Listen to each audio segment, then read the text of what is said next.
नमस्कार। तालिबान के अफ़गानिस्तान पर काबिज़ होते ही जो जश्न का माहौल हमें शॉट्स हमें दिखे, माहौल हमें दिखा पाकिस्तानी सरकार में, पाकिस्तानी अमले में, सरकारी अमले में, पाकिस्तानी आर्मी में, आईएसआई में और पाकिस्तानी लोगों में ढोल धमाके लेके डांस कर रहे थे, तालिबान के झंडे लहराए जा रहे थे, वो सब अब मातम में बदल चुका है। मातम में क्यों बदला?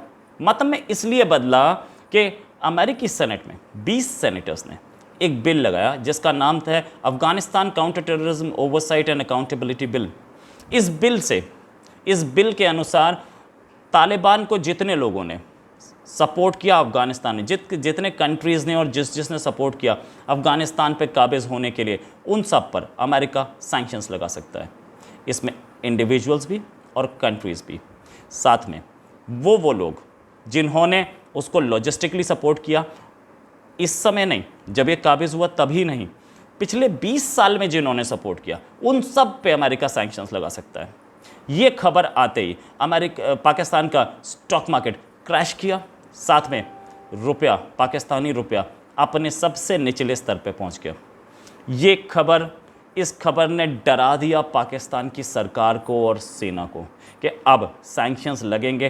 पहले ही चरमराई हुई अर्थव्यवस्था कैसे चलेगी? अमेरिका से लोन मिलना मुश्किल हो जाएगा, अमेरिका से हेल्प मिलनी मुश्किल हो जाएगी, और डॉलर्स और आईएमएफ जो हमारे साथ बातचीत करने वाला है, अगली बार वो इतने टफ कंडीशंस हमारे साथ रख रहा है, बिजली की प्राइसेस दोबारा बढ़ाने के लिए बोल रहा है, तेल की प्राइसेस बढ़ाने के लिए बोल रहा है, हम डूब जाएंगे। अगर चीन की ओर देखा, अगर चाइना से सपोर्ट की उम्मीद करें तो कैसे करें? क्योंकि चाइना इस समय सपोर्ट करने की पोजीशन में नहीं है। एक कंपनी है चीन की, एवरग्रांड, चाइना के सब नंबर 2 कंपनी है रियल एस्टेट में, उस पर $300 बिलियन, $300 बिलियन का कर्जा है और वो डूबती दिख रही है। उसको बचाना मुश्किल है। ये जो कर्जा है ये चाइना की खुद की इकोनॉमी का 2% है, और इसको अगर वो कंपनी डूबी, जो कि साफ दिख रहा है डूबेगी, तो चीन की इकोनॉमी भी एक स्लंप में जाएगी, चीन की इकोनॉमी भी एक रिसेशन में जाएगी, और उसके बाद वो अपने आप को बचाने की कोशिश में पाकिस्तान को क्या दे पाएगा। इस एवरग्रांड पे भी हम आएंगे और चीन की इकोनॉमी पे भी आएंगे थोड़ी देर में। वीडियो को देखते रहिएगा। मैं अभी आपको बताता हूँ पहले इस बिल की कहानी।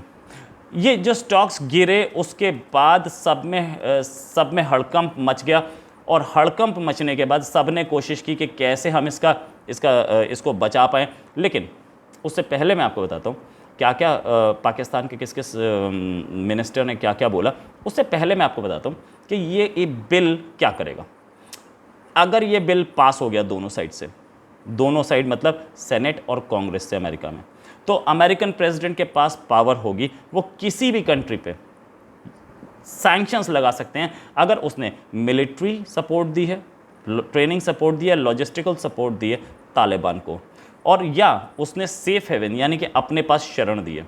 और अमेरिकन सेक्रेटरी ऑफ स्टेट के पास पावर्स होगी कि वो किसी भी कंट्री की फॉरेन असिस्टेंस यानी कि जो डॉलर में असिस्टेंस हो रही है वो रोक सकता है अगर कोई भी ऐसी सपोर्ट मिली है तालिबान को किस कंट्री से। फिर बता रहा हूँ, सिर्फ इसी बार नहीं, पिछले 20 साल में, तो 20 साल में तो एम्पल ऑफ एविडेंस उसका है अमेरिका के पास। पाकिस्तान के मिनिस्टर्स और पाकिस्तान की सरकार हिल गई, सब के सब मायूस हो गए और सब डर गए। सब ने सोचा कि इसको कैसे हम लोग बचा पाएँ। अमेरिका फ़ोन पे फ़ोन जाने लगे। इमरान खान तो नहीं कर पाए होंगे क्योंकि इमरान खान को तो फ़ोन आया ही नहीं, लेकिन बाकी मिनिस्टर, शेख राशिद भी इसी काम में लगे, और शाह महमूद कुरैशी जो कि फॉरेन मिनिस्टर हैं। इनफैक्ट फॉरेन ऑफिस ने इमीडिएटली आके बोला कि ये जो बिल है it is uncalled for and counterproductive, मतलब इसकी ज़रूरत नहीं थी और ये नेगेटिव इम्पैक्ट देगा, प्रोडक्टिव नहीं होगा।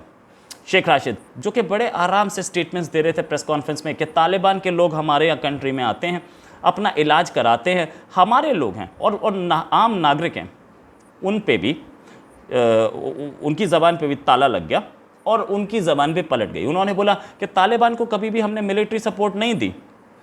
शिरीन मज़ारी जो कि ह्यूमन राइट्स मिनिस्टर हैं, उनको ह्यूमन राइट्स की बात करनी चाहिए, लेकिन ह्यूमन राइट्स पाकिस्तान में कहाँ होते हैं।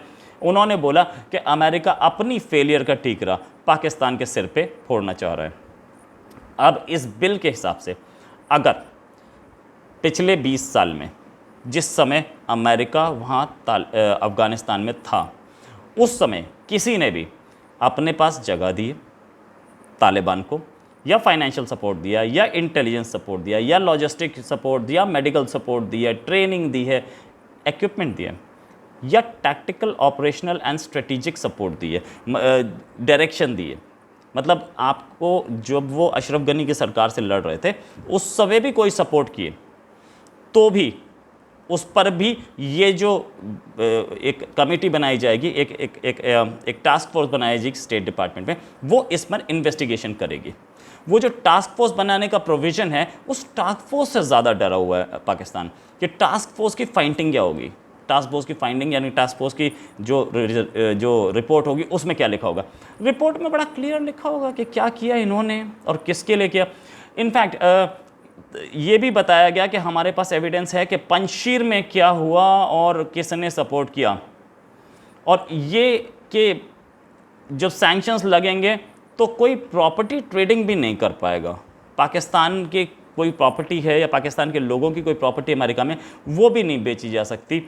अमेरिका में घुसने के लिए वीज़ा मना किया जा सकता है, और जो वीज़ा पहले से हैं उनको एक्सटेंड करने से मना किया जा सकता है। मतलब पाकिस्तान के इतने सारे बच्चे जो अमेरिका में पढ़ रहे हैं, या पाकिस्तान के बिजनेसमैन जो अमेरिका में रह रहे हैं, उन सबको हो सकता है वापस लौटना पड़े।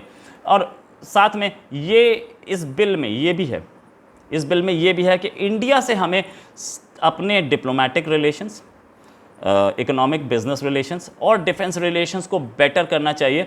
कैसे करें ये भी एक टास्क फोर्स बताएगी, ख़ास तौर से ऐसे टाइम पे जब चाइना, रशिया और तालिबान जो है वो इलाके में हालत ख़राब कर रहे हैं। In fact US secretary of state भी बोल चुके हैं कि उन्होंने अपने कांग्रेशनल कमेटी में बोला था कि पाकिस्तान का पूरा सपोर्ट था हक्कानी नेटवर्क और तालिबान को। और साथ में फैज़ हामिद तो उस समय गए ही थे जब तालिबान अपनी सरकार बना रहा था, तो उसको कैसे डिनाई कर पाएगा कोई। ये तो पूरा एविडेंस उनके हाथ में है। इनफैक्ट तालिबान खान जिनको बोलते हैं इमरान खान, वो इमरान खान भी काफ़ी समय से कोशिश कर रहे थे कि भाई रिकॉग्निशन मिल जाए तालिबान को, तो इसलिए उन्होंने भी तालिबान के फेवर में बहुत सारे स्टेटमेंट्स दिए थे। वो सारे स्टेटमेंट्स ऑन रिकॉर्ड हैं। तो पाकिस्तान की इकोनॉमी की हालत होनी है ख़राब, ये तो पक्का है। तो अब क्यों ये इससे बचना मुश्किल है क्या? इससे बचना वाकई में बहुत मुश्किल है, क्योंकि इमरान खान तो शुरुआत से परेशान करते रहे ना, तब से तो जब से फ़ोन नहीं आया उनके पास, उन्होंने पर्सनल लिया और जम के गालियाँ दी बाइडेन को और अमेरिका को कि उनकी वजह से हम डूबे, उनकी लड़ाई हमने लड़ी। अरे तुम्हारी अपनी लड़ाई थी। साथ में जब किसी ने पूछा कि भाई आप आप क्या यहाँ पे एयरबेस दे रहे हैं अमेरिका को, तो उन्होंने ऐसे घमंड में बोला नो वे। अरे नो वे क्या होता भाई, वो सबसे बड़ी इकोनॉमी है, आप कहीं नीचे गिरे हो, उसने पैसा देना है, आपने लेना है। इतने घमंड में नो वे बोल दिया आपने। अब पता चलेगा जब वो टास्क फोर्स बताएगी और सैंक्शंस लगेंगे। तो चाइना से सपोर्ट की उम्मीद है पाकिस्तान को, लेकिन सपोर्ट नहीं मिल पाएगा क्योंकि एक कंपनी है एवरग्रांड, चाइना की सबसे बड़ी रियल एस्टेट कंपनी है, उसके ऊपर $300 बिलियन का कर्जा है, और वो कंपनी आज नहीं कल डूबने वाली है। चाइना की सरकार ने उसको बचाने से मना कर दिया है, और उसमें जो है 70,000 इन्वेस्टर्स हैं जिन्होंने मकान खरीदे या दूसरी चीज़ें खरीदी, उन सब का पैसा डूबने वाला है। एक बहुत बड़ा झटका है चाइनीज़ इकोनॉमी के लिए। $300 बिलियन का कर्जा है उस कंट्री पे, उस कंपनी पे। पाकिस्तान की जीडीपी 300 बिलियन से थोड़ी कम है, 286 बिलियन पे, 286 बिलियन पे। चाइनीज़ गवर्नमेंट ने सीधे सीधे मना कर दिया कि हम इस कंपनी को नहीं बचा सकते, क्योंकि हमारी खुद की जीडीपी का 2% है भाई कर्जा, कैसे दे देंगे। पहला एक लोन जो उसने वापस करना था वो फॉल्टर कर चुकी, अब दूसरा और फॉल्टर करने जा रही है। अगर ये कंपनी डूबी, चाइनीज़ इकोनॉमी इंस्टेंट रिसेशन में घुसेगी, और उसके लिए उभरना जल्दी तो नहीं उभर पाएगी, 6-7 महीने से कम नहीं लगेंगे उसको उभरने में। चाइना ने इनफैक्ट अपनी लोकल गवर्नमेंट से बात कर ली है कि अगर ये कंपनी डूबती है तो हम क्या करें, और उसके हर जगह जो इम्पैक्ट होगा उस पर कैसे हम लोग काम करें, ये भी हमें पता लगाना पड़ेगा, चाइना पता लगा रहा है। साथ में चाइनीज़ जो प्रॉपर्टी जाइंट, यही जो कंपनी है, इसको अभी हाल में इस समय चलते हुए दौर में अभी $47.5 मिलियन पे करने, जो कि अभी तक वो पे नहीं कर, पैसा ही नहीं तो कहाँ से पे करेगी। उसने अभी $1.5 बिलियन के अपने शेयर्स बेचे एक बैंक में, लेकिन कुछ उससे हुआ नहीं, बहुत कम था, कर्जा बहुत ज़्यादा है।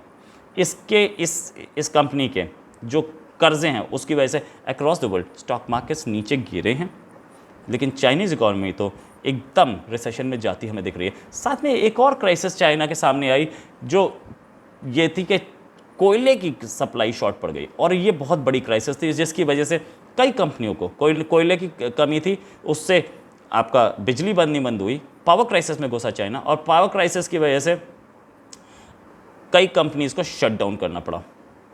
तो ये इस दोनों पावर क्राइसिस इतनी बड़ी थी कि कई जगह मैन्युफैक्चरिंग हिट हुई, कई जगह इंडस्ट्रीज हुई, कई जगह ऑफिसेज हिट हुए। तो पावर क्राइसिस की कमी, पावर क्राइसिस की प्रॉब्लम, साथ में ये रियल एस्टेट की प्रॉब्लम, इन दोनों ने चाइनीज़ इकोनॉमी को हिला दिया है। चाइनीज़ इकोनॉमी ऐसी हिली है कि अभी तो उस पर कॉन्फिडेंस आना बहुत मुश्किल है।